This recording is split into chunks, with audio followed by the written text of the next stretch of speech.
Bueno, buenas noches nuevamente. Vamos a comenzar ya. Le agradecemos a esta institución que nos ha permitido reunirnos en esta oportunidad para la presentación del libro de nuestro hermano Pedro Frajinals. Agradecemos a ellos, a la universidad, ese gesto tan noble, sin costo, de permitirnos reunirnos aquí. De momento, como hablaba con Pedro Corso y con Alfredo hace momentos afuera, que cada vez se pone más difícil los locales para hacer una presentación de un libro, una conferencia, por los costos y las otras dificultades que ya están existiendo.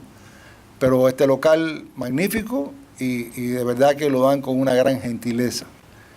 Esta presentación del libro, ¿es necesario que yo diga que yo me llamo Ángel de Fana? Sí, es necesario porque no todo el mundo me conoce. Ángel de Fana, expreso político, hermano de Pedro Frajinals de muchos años en la prisión y de muchos de ustedes que compartieron la prisión conmigo y que desde la prisión nuestra hablábamos y rogábamos y estábamos siempre en contacto con nuestras hermanas presas, varias de ellas están aquí presentes con nosotros hoy. Pedro Frajinals, es importante que haya realizado su obra. Yo no soy el que voy a hablar del libro de Pedro Frajinals, pero verdaderamente es muy importante que lo haya redactado, que lo haya realizado y que haya tenido la oportunidad de imprimirlo, de editarlo, de llevarlo a la imprenta para que se realizara. Creo que es importante que cada uno de nosotros, que tenemos un poquitico de protagonismo en la historia, y cada cual cree que tiene muy poquito y a lo mejor es mucho, y muchos tienen muchos pedazos de la historia de Cuba, de la lucha por la reconquista de la libertad.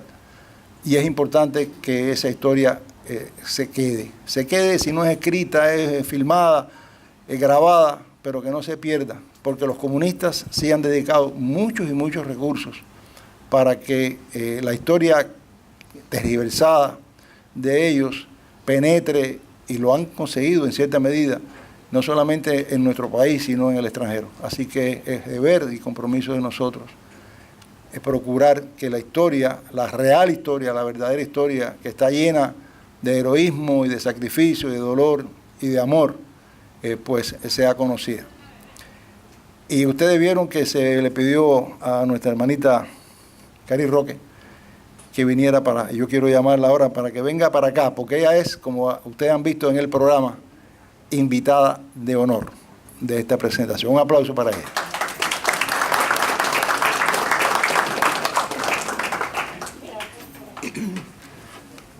Bueno, pues muchísimas gracias y para mí es un honor, valga la redundancia, ser invitada de honor a un libro que hoy ve la luz, escrito por Pedro.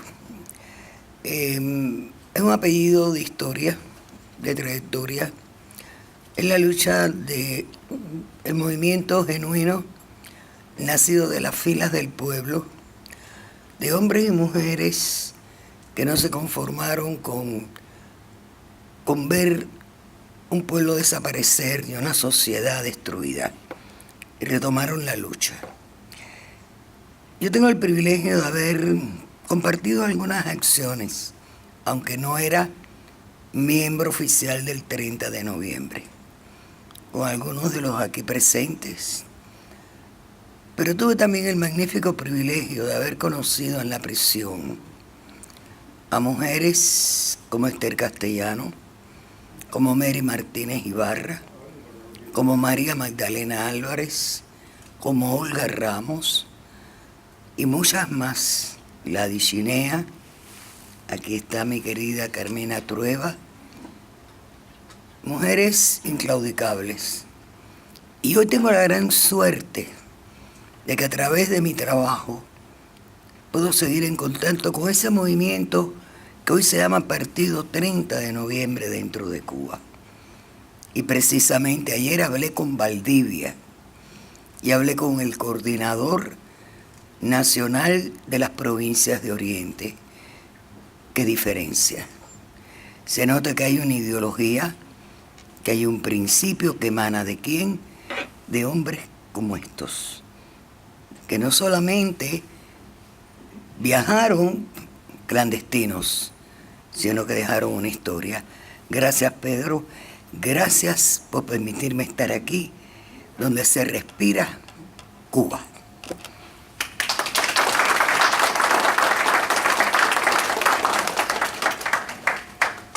Realmente, de verdad que nos sentimos, para nosotros los que estuvimos presos en una galera de cualquiera de las prisiones que estábamos, en La Cabaña o en Boniato, o en un pasillo, en una celda de Isla de Pino, porque es la misma camaradería, el mismo patriotismo, el mismo sentirse y expresarse de esa forma. Y cuando hablamos del 30 de noviembre y hablamos de Pedro Fraginal y hablamos del libro de Pedro Fraginal, vamos ahora a pedirle a Alfredo Elías, que es un veterano del 30 de noviembre, un veterano no de edad, un veterano del 30 de noviembre, de la lucha del 30 de noviembre.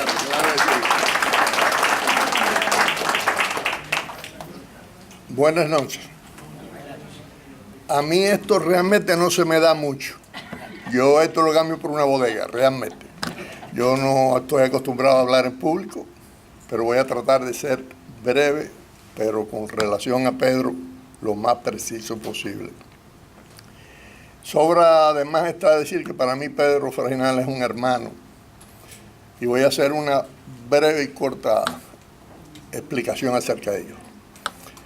En el año 61, a principios del 61, yo por primera vez escuché hablar de Pedro, porque un patriota, lo fusilaron, que se llamaba Fernando Valle, y Esther Castellano llegaron a Holguín, donde yo residía, y por otro proceso que sería largo de contar, me comunicaron acerca de un alzamiento, de unas cuestiones conspirativas, etcétera, con relación al 30 de noviembre, porque la persona encargada de esa función realmente había salido de Holguín, había caído presa y después vino hacia el exilio. En esa oportunidad, la persona que acompañaba a Fernando, Esther, cuando terminó la conversación, me dijo, una última cosa, me encarga Fernando que te explique que dentro de no mucho tiempo va a venir un compañero de La Habana, que se llama Eduardo. Y me dice él que te explique que hay que garantizar, vaya, con tu vida tienes que garantizar la vida de ese hombre. A él no le puede ocurrir nada, él está buscado, papá. Yo realmente dije, bueno, ¿qué es lo que es esto? ¿Quién será este hombre? Cuando lo vi, Pedro era mucho más delgadito que ahora. Para mí que era hasta más chiquito, la verdad. Pero bueno, yo tenía 19 años, pesaba 180 libras. La única cosa que nos diferenciaba es que a él le decían el ciego porque usaba el espejuelo y realmente el ciego era yo, no él. Pero por lo demás, yo me preparé, creé las condiciones en Holguín y entonces cerca de mi ciudad hay una que se llama Bayamo, en la provincia de Oriente, de donde yo soy oriundo. Y ante aquella alternativa de que tenía que garantizar la vida de acá del personaje, yo dije, déjame ver a mi padre, que ahí no había problema de que me fuera. Vi a mi padre y entonces mi padre en Bayamo preparó todas las condiciones para cuando llegara Pedro, que en aquellos momentos estaba en la fase del llano y se estaba organizando se iba a organizar dicho alzamiento.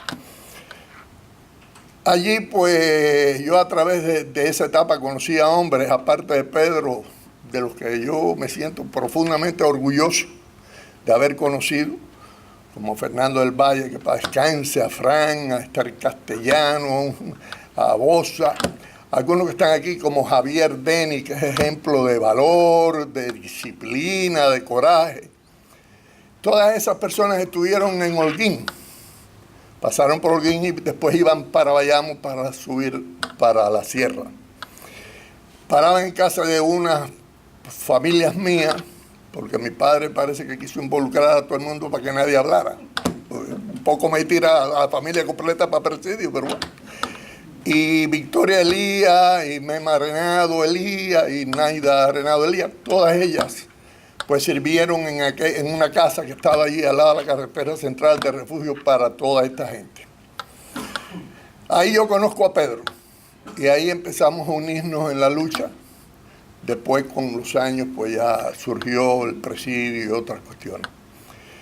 Pedro es un hombre de un valor increíble. de una serenidad asombrosa. Nosotros tuvimos 2 o 3 experiencias realmente de carácter personal, donde yo aprendí a medir y la estatura del hombre que yo originalmente dije, pero bueno, ¿y este hombre es tan importante ahora? Que sí lo era, y lo merecía ser. Pero era un ejemplo de todas las virtudes que pueda tener un revolucionario, una persona íntegra, una persona que era capaz de sacrificarse por... Uno sentía seguridad al lado de Pedro.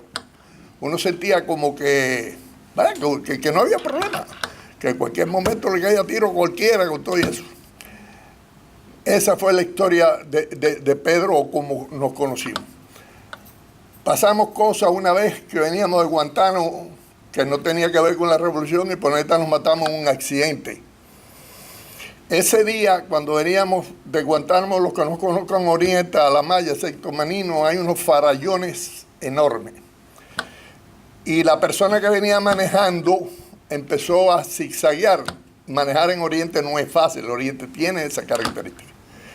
Y entonces le dijo a la persona, oye, fulano, para ahí y deja que Alfredo maneje. Pero como son esas cosas, la persona le dijo, no, si yo estoy bien, lo que me pasó fue, le dijo, oye, que pares ahí, suelta el timón. Y la persona urgentemente dejó el timón, parqueó el carro y se bajó del timón. Y es que ese era Pedro. Pedro tenía la capacidad de disuadir, pero tenía la capacidad de imponer a su compañero. Por supuesto, él era mi jefe. Él es parte del porque yo estoy aquí, porque me embarcó. Él es ese que está. Pero bueno, ¿qué íbamos a hacerle? Eso hay que contemplarlo. O en otra oportunidad nos tocó ir en un momento asiago también, donde un militante, por esos descuidos de la vida, le ocuparon un carro, y cuando vinimos a ver tuvimos que salir Frank, que en paz descanse, él y yo de Holguín hacia Bayamo. Cuando suponíamos que habían tirado a la salida del pueblo de Holguín en la carretera central, Pedro me dijo, oye, maneja por ahí para allá, sacó la pistola y dale, ya veremos a ver qué pasa. Pero con una tranquilidad espantosa. Yo no quiero extenderme, porque realmente esto sería largo. A Pedrito correspondió la tarea en aquellos momentos de hacerse cargo de la organización de aquel alzamiento original. Después ya llegó Javier Denis y Bocha y un grupo de personas, pero originalmente él llegó allí, él llega, incluso creo que fue Holguín para Bayamo, llegó a Bayamo y esa misma noche estaban partiendo Frank, Fernando y él para las minas de Huesito, para la sierra, donde originalmente iba a ser el Sarmiento, y donde una familia de apellido Vilariño, pues supuestamente tenía controlado el habituallamiento, etc. En eso lo sorprende Playa Girón, en ese punto, y unos días después, quizás una semana, 10 días, no sé, tiene que salir huyendo de allá porque había quedado también la gente de Alberto Müller. En aquel entonces estaba Alberto Müller también alzado allí. No sé si Marco Antonio Vázquez estaba por la parte contramaestra en ese momento, fue después. Pero habían unos focos ya guerrilleros allí. Al caer Alberto Müller, el gobierno desplazó cientos y cientos de hombres hacia esa zona, y entonces Pedro y Fernando y eso bajan para tratar de evadir aquel tipo de situación. Y además, en una semana que había caído, había sido lo de Playa Girón. Esta gente estaba en su apogeo. Y nosotros en bajada, porque es la historia y es la realidad. Ellos bajaron y empezó una reestructuración porque habían personas dentro del movimiento que tenían una línea diferente y planteaban de que era momento de irse y de que la lucha. Y bueno, ocurrieron una serie de problemas en los cuales tuvo mucha participación, no sé, Ismael Hernández, que está aquí, en la fase esa de la lucha. Pedro después se desplazó hacia Santiago de Cuba, hizo contacto con la base, pero no paraba realmente. Yo me enorgullezco, de verdad, de ser amigo de Pedro Farinha. Me alegra que en sus 80 años, en vez de nosotros regalarle algo a él, él nos haya regalado a nosotros ese libro. Eso lo enaltece. Ojalá y no pierda esa capacidad que tiene de soñar de tener esperanza. Ya tiene su hijo, su familia, sembró cientos de árboles en el pino y ahora escribió un libro. Así que es un martiano completo.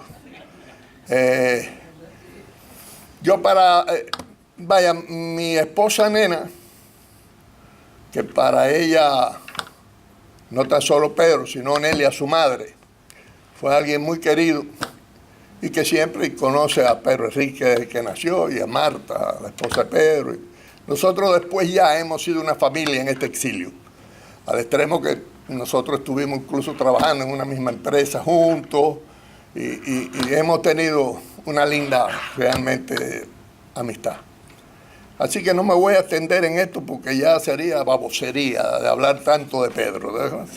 Pero es una gran persona, yo siento una admiración profunda por él y no pudiera decir más que él puso ahí como epígrafe en ese libro una poesía que yo cogí una estrofa que le viene bien a él, porque dice: no te des por vencido ni a un vencido, no te sientas esclavo ni a un esclavo, ten el tesón del clavo enmohecido, que ya viejo y ruin vuelve a ser clavo.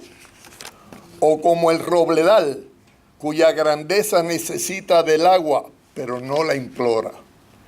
Ese es Pedro Frajinal, señores. Así. Muchas gracias. Para terminar, lo que quiero decir es que ya esto corresponde a mi mujer para no buscarme problemas. Es decir, que aparte de mi final, el final de Nena sería: hermano, que Dios te bendiga. Gracias.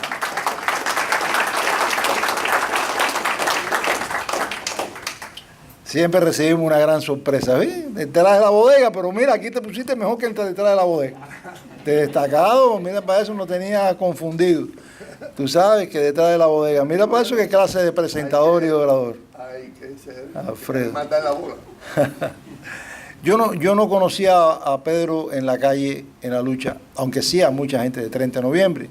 En el barrio mío, allá por el Santo Suárez, Jesús del Monte y eso, había un buen grupo de compañeros que trabajábamos en acción y sabotaje y compartimos. Y en la isla, sobre todo en Isla de Pino, había mucha gente que creía que yo era del 30 de noviembre, porque eso es el MDM, ¿no? Del Movimiento Demócrata Martiano, pero estaba siempre con Rubén y con la gente del 30, Robertico que está aquí, con Marchese que ya murió, con mis hermanos, muchos del 30, y andábamos de arriba y para abajo, y alguna gente creía que era del 30. Y yo no quiero hablar del libro, pero sí debo decir, porque hoy descubrí, y a lo mejor no lo dice después Manino Pedro, que el prólogo, que no tiene nombre, lo escribí yo. Se me olvidó ponerlo. Lo descubrimos hoy, que no, está de incógnito. Y no es porque yo no quiera, al contrario, que mi nombre no apareciera en el libro de Pedro. Y ahora vamos a traer a mi hermano Manino para que hable de verdad del libro, de la obra de Pedro Frajinal.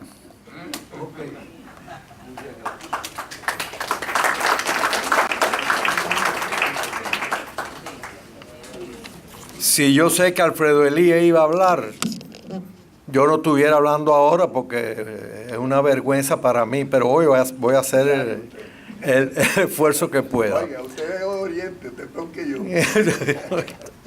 Ok, buenas noches a todos.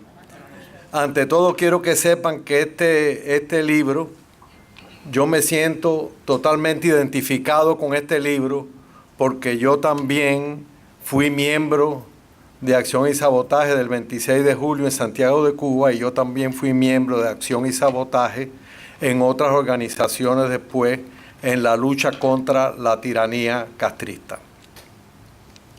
Yo no me siento con suficiente capacidad crítica para emitir el criterio que voy a emitir ahora, pero como no me va a pasar nada, lo voy a emitir. Yo creo que Pedro Frajinal en este libro está hurgando en un nuevo estilo literario. no voy a continuar porque no tengo suficiente capacidad para defender ese criterio. Vamos a ver, por ejemplo, las cosas que nos brinda desde el punto de vista literario Pedro en este libro. Primero, es una novela. ¿Por qué es una novela? Porque tiene ficción, extensión, aventura y pasión. Pero además de eso, nos brinda una especie de postre extra, que es la capacidad de haber expresado un folclore, y el folclore, lo estoy pronunciando no folklore, sino folclore, es algo similar a la palabra tradición. El folclore que él nos está brindando es un folclore patriótico que rememora, renueva el espíritu de los mambises y lo renueva de tal forma que en su novela él le pone al movimiento 30 de noviembre nuevos mambises. Esto le da un viso especial a la categoría de novela. Pero yo me pregunto, ¿y esto no es una crónica? Esto no son acontecimientos que cronológicamente, acontecimientos históricos que cronológicamente se narran en el tiempo. ¿Y qué es lo que es una crónica? Claro, que esta no es una crónica histórica, pero es la crónica histórica del movimiento 30 de noviembre. O sea, que estamos ante un evento que nos brinda historia en base a la cronología. Ya tenemos dos elementos, una novela y una crónica. Y alguien me puede discutir a mí que esto no es una autobiografía también. La narración que hace Pedro de la historia del movimiento 30 de noviembre, a través de ponerle el título de Nuevos Mambises, no es directa, indirecta o circunstancialmente la historia de su vida, que él no ha dicho, no, esta es la historia de mi vida, y hay que decirlo. Ahí está la historia de su vida. Eso fue su vida durante el periodo insurreccional contra la tiranía totalitaria. Ya tenemos que hay 3 elementos literarios en la obra de Pedro. Y hay un cuarto, y es una apología. ¿Una apología de qué? Bueno, una apología es una defensa. No tiene que ser jurídica, no tiene que ser de naturaleza culterana. Simplemente Pedro está defendiendo en este libro nuestra estrategia. La estrategia de aquellos que fueron 1000 veces heroicos, porque se enfrentaron a un monstruo de tal naturaleza que cualquier paso que daban era considerable como heroico. Por lo menos la primera página la dije de memoria, no sé la segunda. Ok. ¿Y saben qué? Que aquí también hay poesía. Van a encontrar poesía en la obra de Pedro, unas cartas que son finísimas, deliciosas. Hay que tener pluma para escribir esas cartas. Él la escribió como si la hubiera escrito Fernando, como si lo hubieran Laura Leonor, etc. Pero ahí hay poesía. Pero es que esta obra es una poesía de punta a cabo. ¿Saben cuál es la poesía? Aquí hay un canto de honor a los indoblegables. Indoblegables. Eso somos nosotros, los indoblegables. Y esto para mí es el maravilloso mensaje de esta obra. Esa apología a los hombres y a la estrategia que nosotros llevamos a cabo a costa de un sacrificio extraordinario y de pagar con nuestra piel y con nuestra alma ese sacrificio. Es que ese nuestro canto, nuestro irresistible canto de sirenas de la patria, nos llevó hacia las rocas, donde nos rompimos las cabezas con esas rocas de la traición. Pero nos seguiremos rompiendo la cabeza hasta el último hálito de nuestras inquebrantables existencias. Y digo inquebrantables existencias porque esas rocas de la traición no van a poder con el espíritu de rebeldía de los hombres y mujeres que estamos aquí ahora mismo, aquí sentados.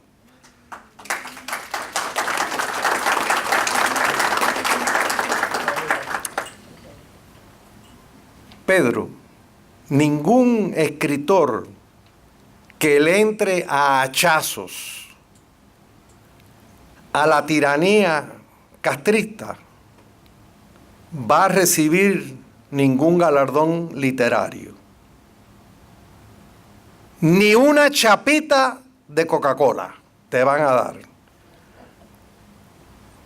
Estamos por todos lados sitiados. Es más, que lo que puede hacer es que te levanten un expediente de terrorista en el Tribunal de La Haya, en la ONU, o que una serie de muchachuelos jóvenes que están llegando ahora y que se dedican a las discotecas, y hay que perdonarlo,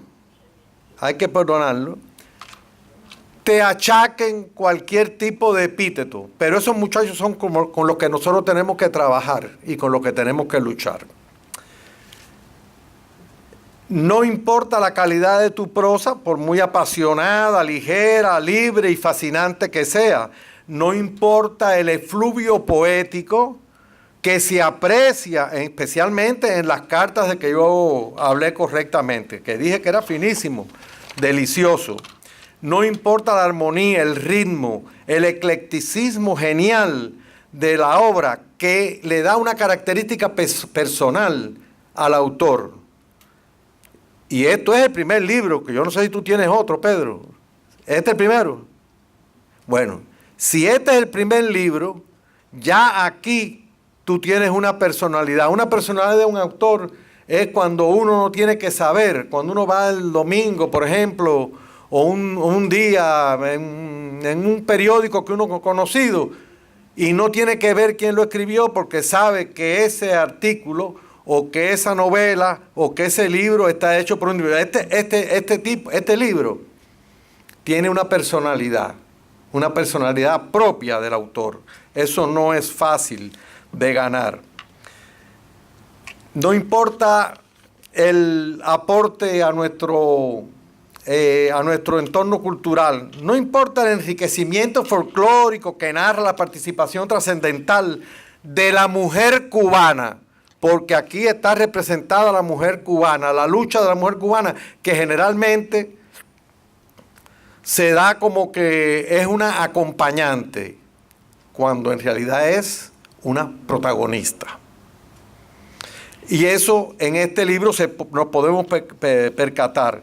Y cuando hablo del enriquecimiento folclórico, tenemos que ponernos a pensar que, como dije, el folclore un sinónimo de folclore sería tradición. No es que lo sea, pero es lo más cercano.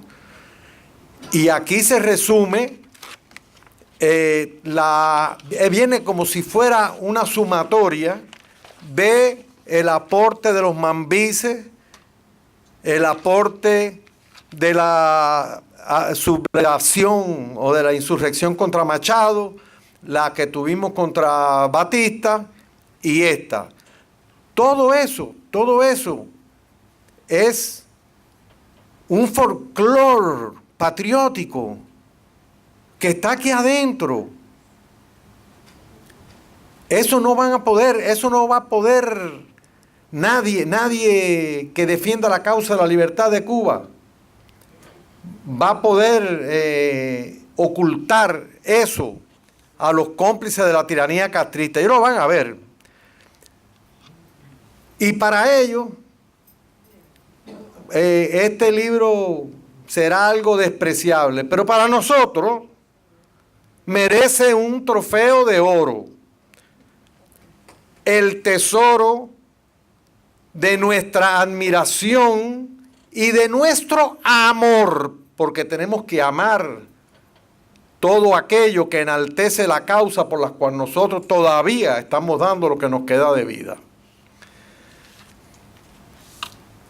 Pero estamos en presencia de un libro en el que hay muchas novelas. No hay una novela.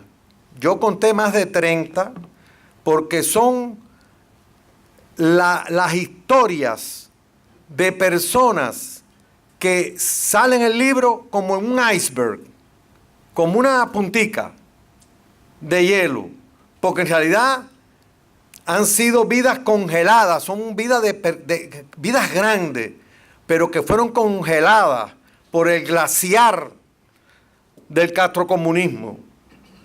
Entonces fueron vidas que se congelaron, pero que están ahí y que tienen unas historias y que tienen un contenido moral, que tienen un contenido integral que nos lo pueden brindar a nosotros y que nos lo están brindando. Pero esos icebergs no están aislados.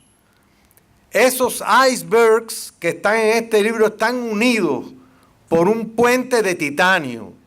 Y ese puente de titanio que va uniendo uno con otro, y otro puente de titanio, y otro puente de titanio, ese puente de titanio es nuestro compromiso.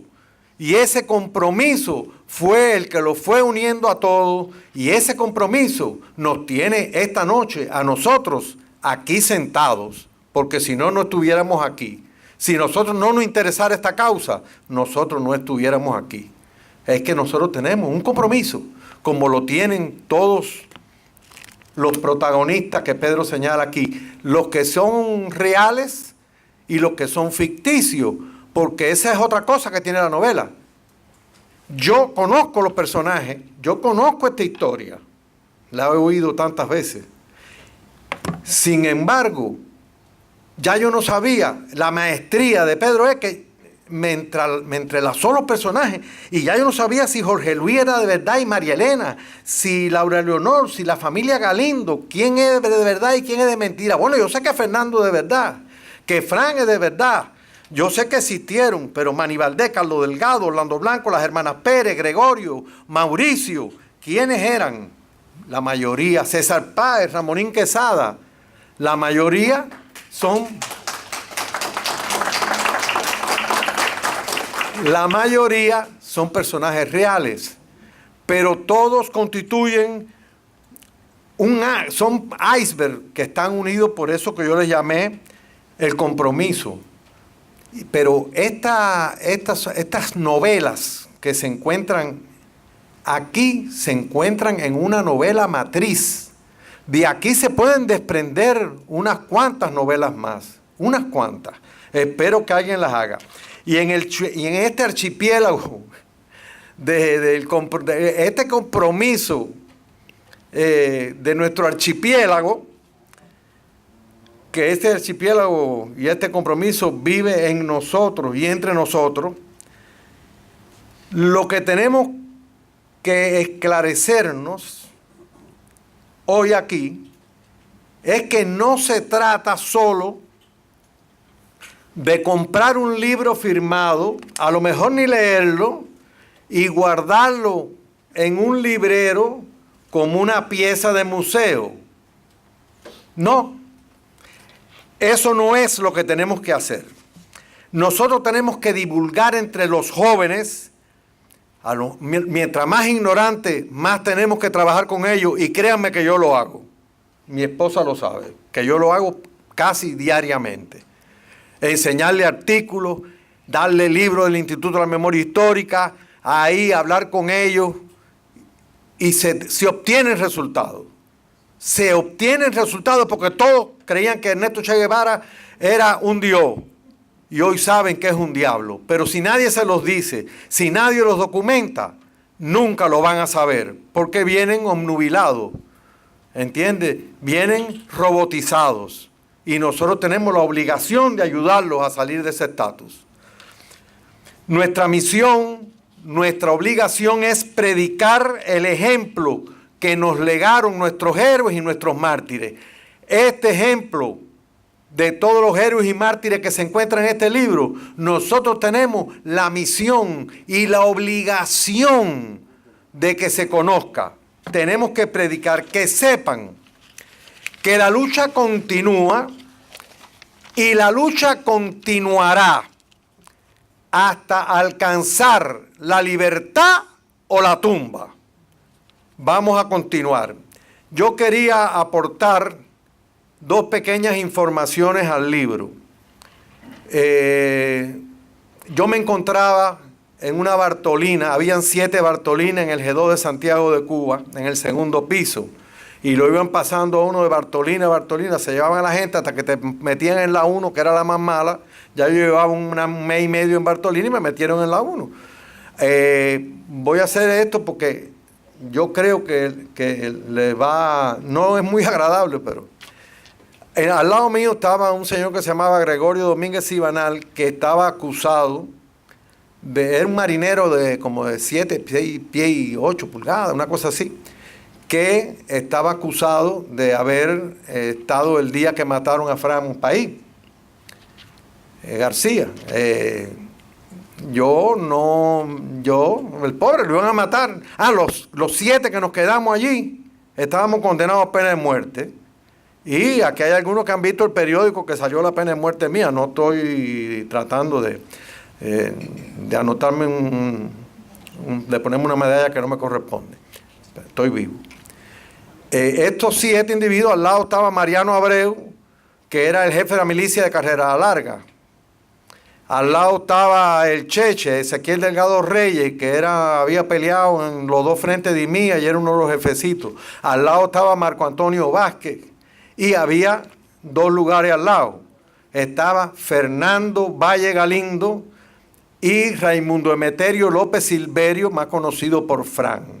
Por eso estoy haciendo esta anécdota, porque hasta que no llegó Fran allí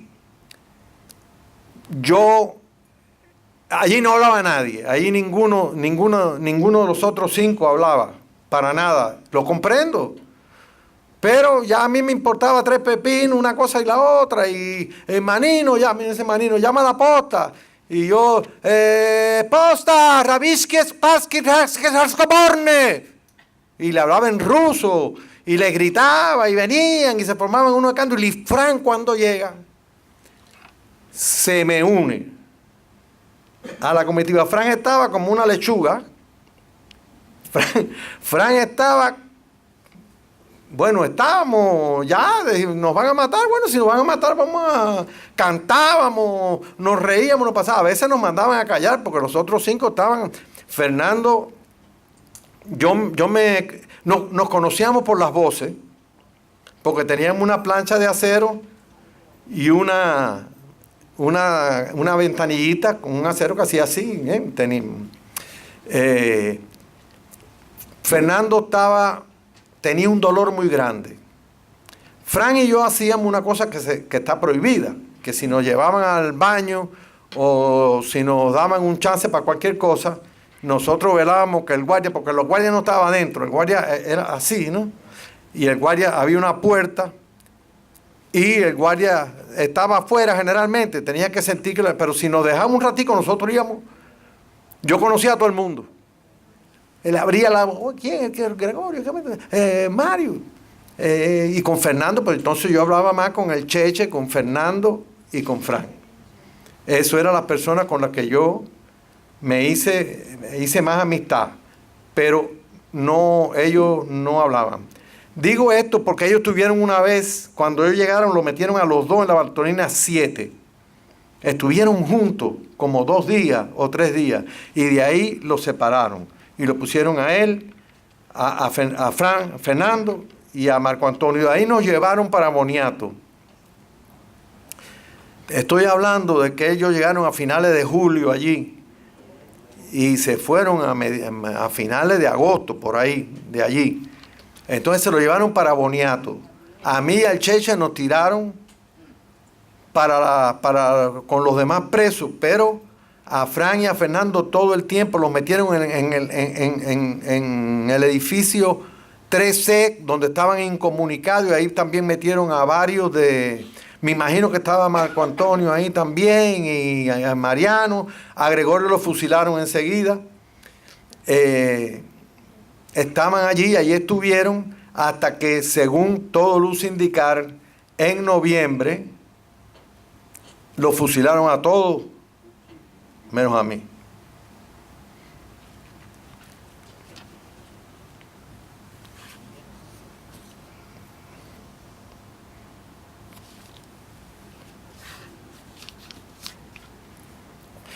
En el año 71,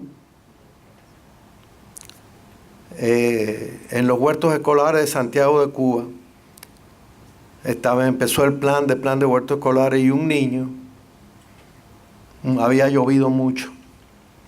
Eso es donde estaba el campo de tiro, en un lugar que se llama Santa Elena. Había llovido mucho.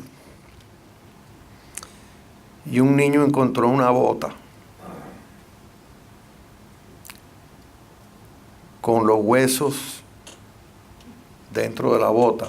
Allí era donde nos fusilaban a los compañeros nuestros. Se formó un gran escándalo. Llamaron a los que habían fusilado a la gente allí. El comandante Pancho, Pepecito, Oriente, etc.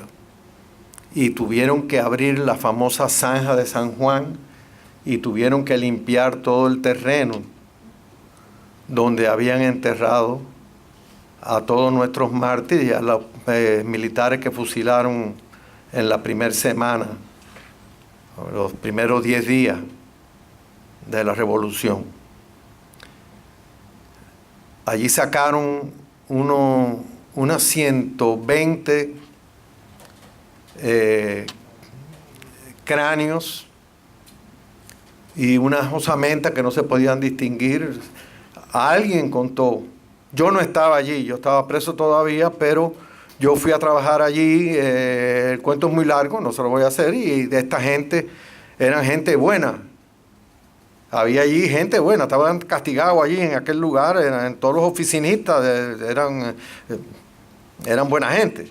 Había tipos que no eran buenos, pero...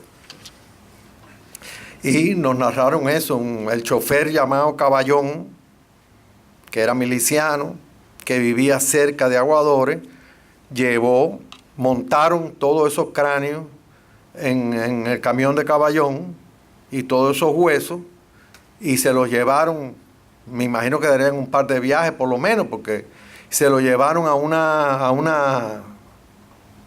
una patana que estaba esperando al final en Aguadores. Montaron todas esas cosas allí, montaron todas esas osamentas, todos esos cráneos, y en eso te quería, cuando tú hablas de que montaron un helicóptero y lo tiraron en el mar, eso es novela, ¿correcto? Es que en algún momento se dijo que estuvo pasando. O sea, que tiraron, alguna gente lo dejaron caer en el mar, ya fusilado, por supuesto. Bien, eso es muy perfecto, pero cayeron, pero fueron a parar al mismo lugar. Fueron a parar al mismo lugar seguro, porque lo tiraron a todos los que fusilaron allí en San Juan, que eran como unos 70 y pico militares de Batista, y eran como 40 entre oficiales rebeldes y gente que había luchado contra la tiranía totalitaria. Ahí los tiraron cerca del beril de la fosa de Batres, se tuvieron que separar y los tiraron allí. Eso fue en el año 1971, como en abril, una cosa así, no sé. Yo hice una poesía que salió publicada en La Calle, que la tiraron de propaganda, que se la dediqué a todos los mártires, menos a Gregorio, no porque el pobre Gregorio, pero Gregorio yo no sentía que era mi compañero. Gregorio fue uno de los que estuvo en la muerte de Fran País y me perdonan, pero no creo que era de nuestra causa, no creo que él no luchó. Después del día 1 de enero no luchó, es lo que estaba escondido huyendo de esa situación. Yo en esa poesía pues incluía al capitán Aníbal Rodríguez, a Nelson Figuera, con el que yo trabajé, tuve el honor de ser su chofer en La Calle.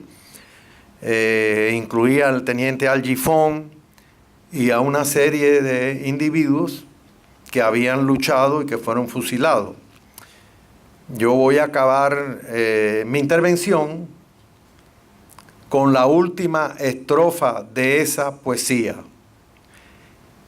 y que profetiza de cierta forma la existencia de este libro.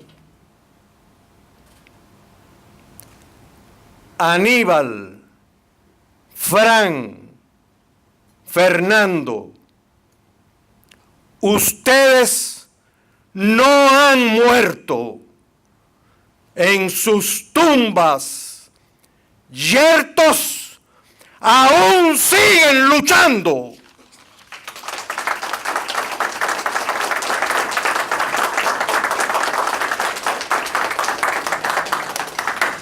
Como siempre, la emoción patriótica de Manino nos llega profundamente a nuestro sentir también de la lucha nuestra, ¿no? Como dice el libro, los indoblegables, como lo ha repetido Manino. Pero vamos a llamar a Pedro para que él nos hable por qué hace el libro, por qué su intención de hacerlo de la forma que lo hizo, que en mi opinión, que lo he leído magistralmente realizado. Gracias, Alex.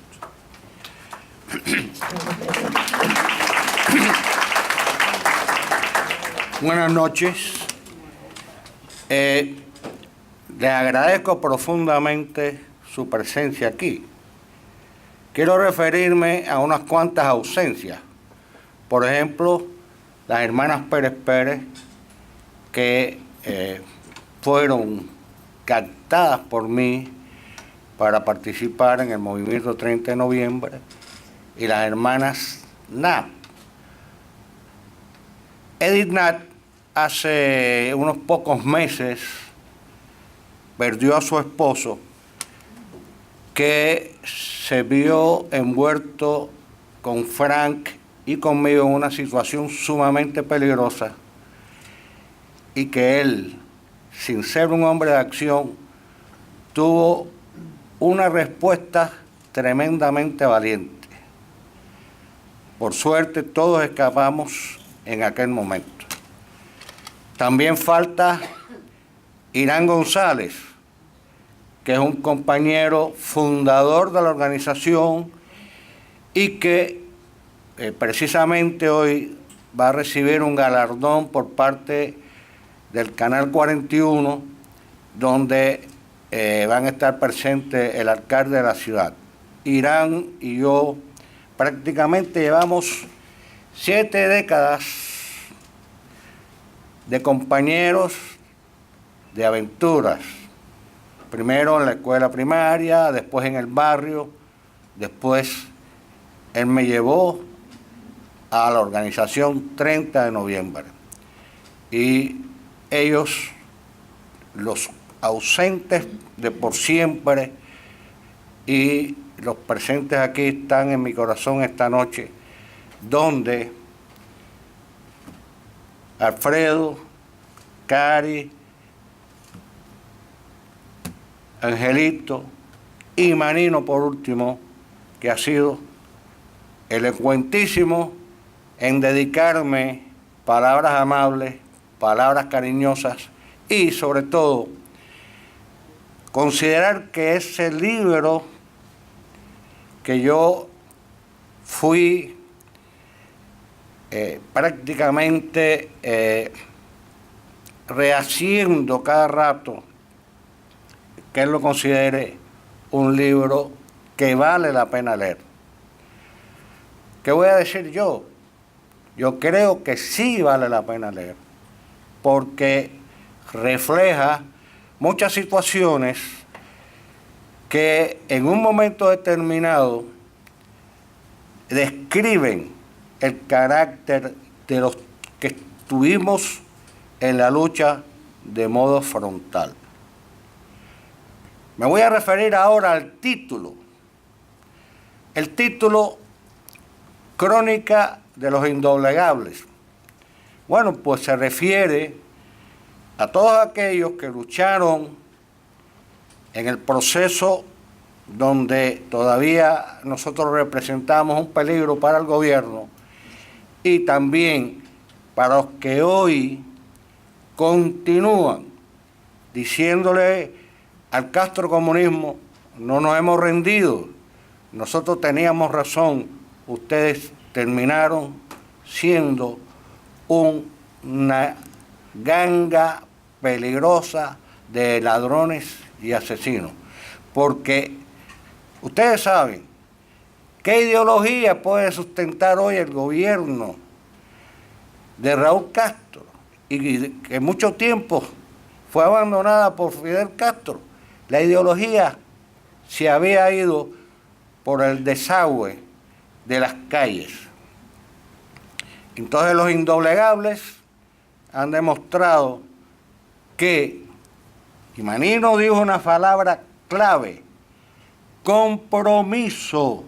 Un compromiso que no se ha extinguido, que sigue siendo importante para mantener viva la ilusión y la llama de nuestras aspiraciones libertarias. Yo conocí a Fernando Valle de pura casualidad, antes de que reconociéramos que éramos conspiradores en la misma organización. Da la casualidad que en un momento determinado, yo, por parte del sindicato de plantas eléctricas, se me encargó la supervisión de la seguridad de las plantas. Y yo, por lo menos una vez por semana, las recorría. Pero después me asignaron a un miembro de las Fuerzas Armadas. Fernando en aquel momento era teniente en activo. Y hicimos el recorrido y, por supuesto, nunca hablamos, hasta que un día me encuentro yo que Fernando era un conspirador igual que lo era yo.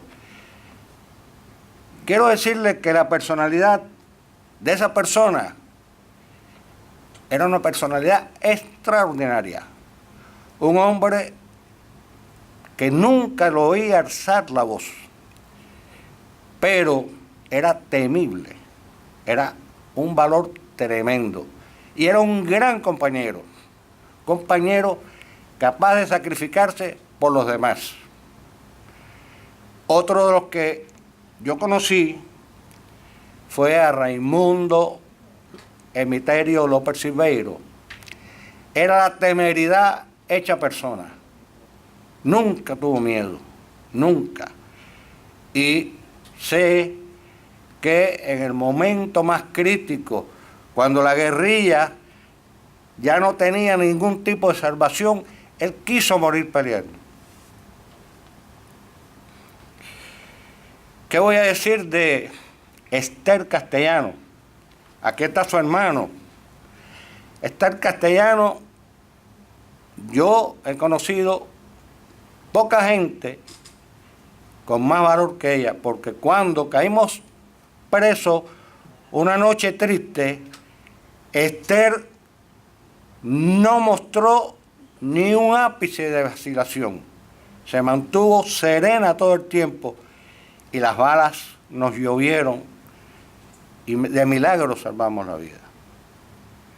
Y tenemos también al miembro más humilde del 30 de noviembre, que era Alfonso Morales Montserrat, Macagua. Era un hombre incansable. Los viajes, nosotros salíamos de La Habana y a lo mejor llegábamos a Bayamo y al otro día estaba de nuevo manejando para La Habana sin cansancio. Era un hombre extraordinario, pero él decía, yo soy analfabeto, yo no sé nada de nada. Pero cuando él se unió el 30 de noviembre, ya él se había unido a un grupo de alzados por allá por Matanzas, que los pobres no tenían ningún tipo de armas. Entonces, quiero referirme un poco a la novela. La novela pretendo yo describir situaciones y darle carácter a personajes tanto reales que los tenían de por sí y a los personajes de ficción. Y me alegra que Manino dice que bueno, que para él todos tenían la misma valoración. Si logré algo positivo en ese aspecto, pues fantástico. Todas las felicitaciones que me han dado las acepto y agrego la mía, sin vanidad. Es una historia que resume un propósito que era producir un alzamiento en Oriente. Y entonces, déjenme decirle que ya yo, en el año 58, caí preso en Haití junto a 9 más en un intento de llegar a la Sierra Maestra. Los haitianos nos trataron con mucho amor y nos llevaban, nos agarraban por el cuello así y nos estrellaban contra los muros aquellos. Yo resulté con la cabeza rota en aquella historia, pero no fui el que peor salió. Después, estando ya en el movimiento, hice lo que me mandaba. Cada rato me decían, mira, haz esto. Entonces, a finales del año 60,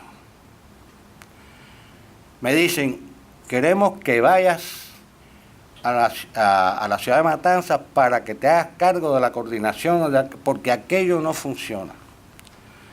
Resultó que me metieron en casa de una maestra, una señora bastante mayor, que no me dejó ni salir. Yo no pude ver, excepto a un solo señor que estaba conspirando y a un señor, un muchacho joven, que como a los 4 días de estar allí me dijo, vamos, que tienes que irte porque esto que no está bueno para ti.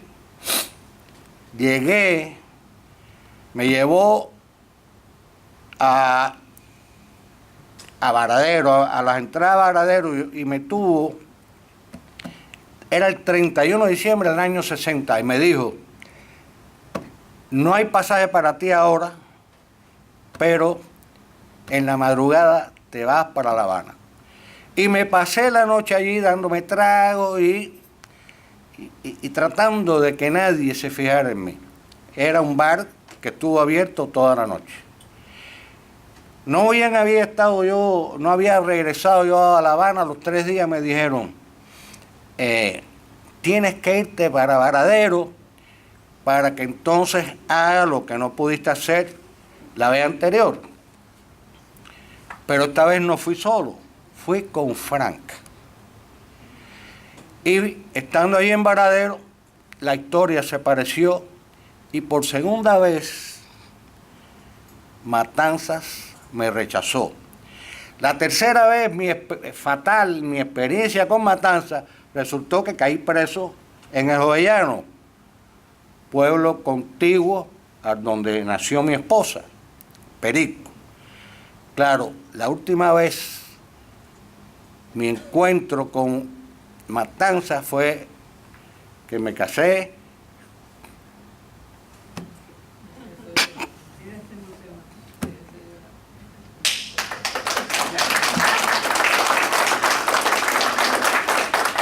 con una mujer que la más de las veces es más inteligente de lo que yo pudiera ser.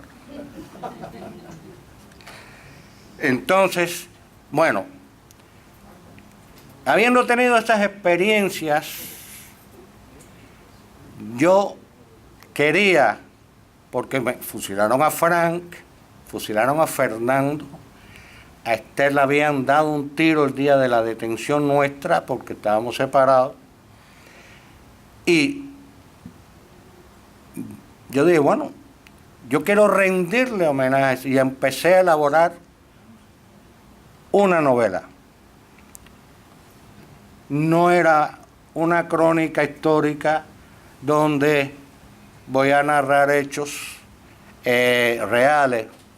Pues yo le agregué ficción, y en la ficción participan una serie de personajes, y hay un romance que termina, ya lo leerán ustedes,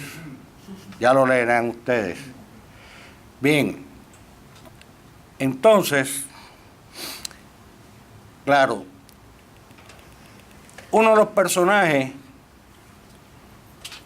decide al principio de la novela que quiere acabar su vida de forma útil, por no decir espectacular, y tiene un plan. Ustedes en la contraportada leerán lo que le confiase era un amigo: quiero cometer un acto suicida contra un objetivo en Cuba. Esa, al final, ustedes verán el resultado de esa intención. Yo me alegro que a Angelito le haya gustado la novela y que Manino esté apasionado con esa novela. Por lo menos tengo dos personas que yo voy a considerar que voy a ser fanáticos de ellos. Y que la recomendamos, ¿verdad, Manino? Yo la recomiendo de verdad. Sí, yo la sí recomiendo. Mira, Carmen, dile lo que me pasó leyendo la novela. Díselo. Hace una semana que no trabaja, hace una semana que está llorando. Yo puedo loco por acabar. Muerto de llanto estaba Bien. leyendo la novela. Caballero, pero eso no es por la novela, eso es por la parte de hormonas. ¿No sabes? La testosterona, el maestro, no de novela. Bueno, yo me contacté a Mario Rodríguez, que fue miembro del grupo de César Páez y de Ramón Quesada.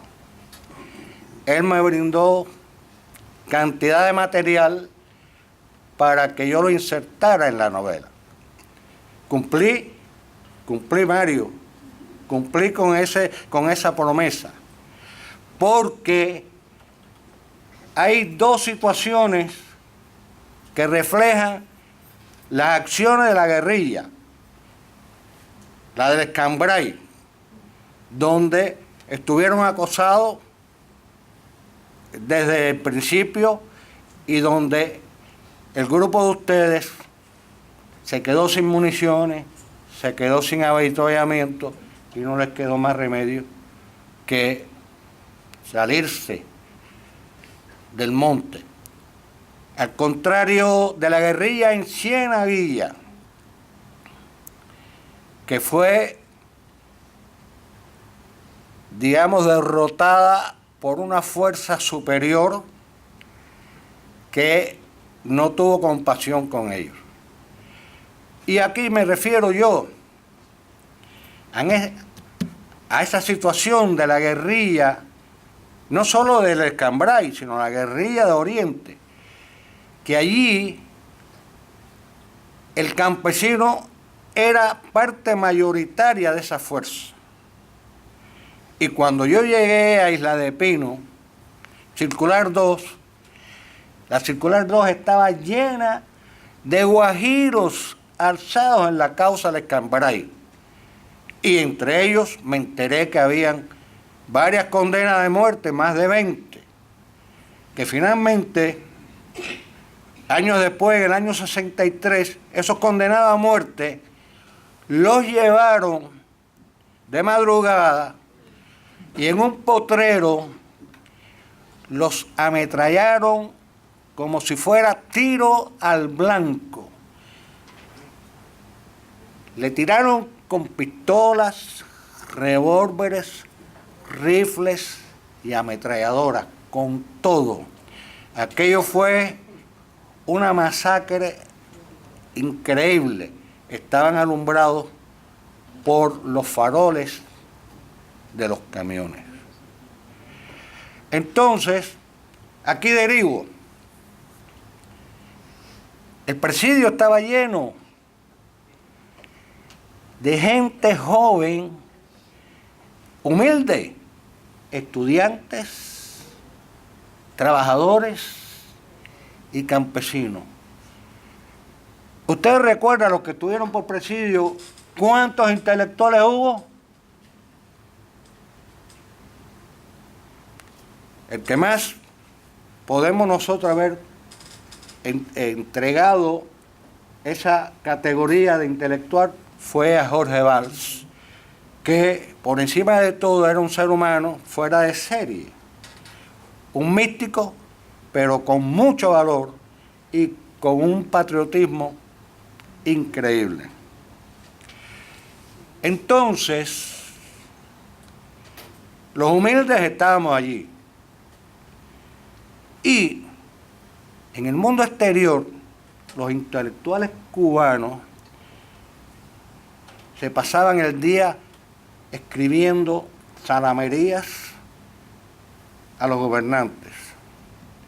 Y en el exterior, escritores, directores de cine, pintores, yendo a La Habana a refocilarse, a rendirle pleitesía a la tiranía y a conspirar contra nosotros, que tuvimos más de un año en las circulares, donde la cantidad de dinamita que había allí, si llega a explotar por casualidad, no solo volábamos nosotros, volaba todo el presidio de Isla de Pino, volaba los guardias y volaba la ciudad de Gerona, el pueblo de Gerona. Fíjense ustedes qué cantidad de explosivos había en esa circular. Y la izquierda, en todos los países de América Latina, apoyando a Fidel Castro y condenando nuestra lucha. Nunca se pusieron a analizar por qué tanta gente humilde está luchando contra un gobierno que además pudo haber engañado a una parte de la población todo el tiempo. Y a mí, si me preguntara alguien en algún momento, resúmeme en menos de 50 palabras la historia del castrocomunismo, muy fácil. Fidel llegó, le creímos y los americanos se equivocaron. Me explico. Las dos primeras partes no hace falta, pero la tercera, el error de los americanos, ¿cuál fue? Bueno, pues señor, usted tiene un gobierno que ha armado un ejército, estamos hablando de 1961, enorme, y que sin más ni más empezó a criticar al imperialismo cuando ese imperialismo estaba dispuesto a darle toda la ayuda que pudiera. No la quisieron, porque ese no era el plan. El plan no era que Cuba fuera próspera, el plan no era que Cuba fuera libre, el plan era perpetuarse en el poder y destruir no solo